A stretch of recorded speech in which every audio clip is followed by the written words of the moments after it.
नाज़रीन, अवामी न्यूज़ में खबरुनि जो सिलसिलो जारी है। अवांखे भेड़ा सिटी का ख़बर ॾिना त भेड़ा सिटी प्रेस क्लब आॾो कोट लालू भरिसां ॻोठ अब्दुल हकीम मंगियो जे ॻोठाणे एहतजाज कयो। हिननि चयो त नानी जी ज़मीन मां मामे जे पुटनि पारां संदसि अमड़ ऐं मासी जो हिसो न ॾियण ऐं ज़मीन ते कब्ज़े समेत ॻोठ मां लॾाइण जूं धमकियूं ॾेई रहिया आहिनि। इन हवाले सां वधीक तफ़सील ॿुधाए रहिया भेड़ा सिटी मां नदीम अली मंगी पंहिंजी रिपोर्ट में। नाज़रीन, लालू कोट भरिसां ॻोठ अब्दुल हकीम मुंगियो वासी ॻोठाणा भेड़ा सिटी प्रेस क्लब आॾो हुननि जी बनियुनि ते कब्ज़ा कया विया आहिनि। उन सिलसिले में ही एहतजाज करे रहिया आहिनि। अचो त हिननि सां ॻाल्हि ॿोल कयूं त हिननि जो छा चवणु आहे। अंगारे सुबुह 7:30 बजे मूंसां विड़िया, मुंहिंजे भाउ फेरोज़ सां विड़िया। अहिड़ो फ़रियाद NC लाइ मां कोटलाल थाणे ते वियुसि, फ़रियाद लिखायो। पुलिस वई ऐं चांहि पी मोटी आई बासरनि जे चवण ते, ऐं पुलिस कुझु बि न कयो। 24 कलाकनि खां बाद में सुबुह जो वरी फ़रियादीअ खे ॿधण आई मोबाइल भरे।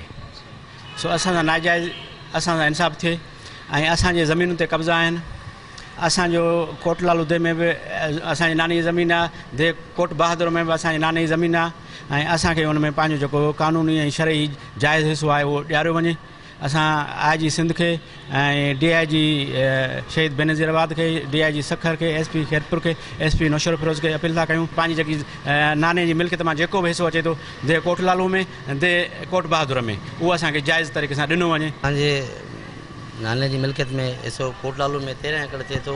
इहे इन करे नथा ॾियनि त बनी जे कब्ज़ो कयल आहे, जॾहिं सॼी ज़िंदगी हुननि खे ख़बर आहे त हिननि कुझु न कयो आहे, त इन करे हू कब्ज़ो असांखे नथा ॾियणु चाहिनि। कोटलालू में बनी आहे 6.5 एकड़, उहा असांजे कब्ज़े में आहे। उन सां असांखे उहो कोशिशि हुननि जी इहा ई आहे त इहा बि हिननि खे आबाद न करणु, उहा असांजे कब्ज़े में आहे। ऐं हेॾां जेका कोट बहादुर में बनी आहे उहा फोती खातो टुटल आहे, पर उहा बनी हुननि जे कब्ज़े में असांखे अञा न ॾिनी वई आहे। असांजो सिर्फ़ु उनखे पाणी असां वटि सिर्फ़ु उन जो पाणी आहे। 3 भेनरूं हुयूं, हिकिड़ी वालदा हुई, उन हिसाब सां मामो हुयो।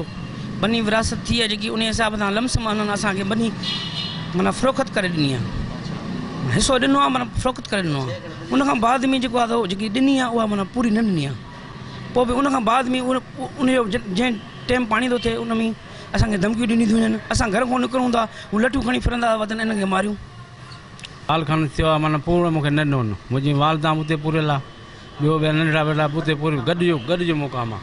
ओताक बि असांजी गॾिजी आहे, माना ओताक में माना असां हिसो नथा ॾियनि। इहे सॼा चाहे असांजा मसइला ज़मीन जे करे आहिनि।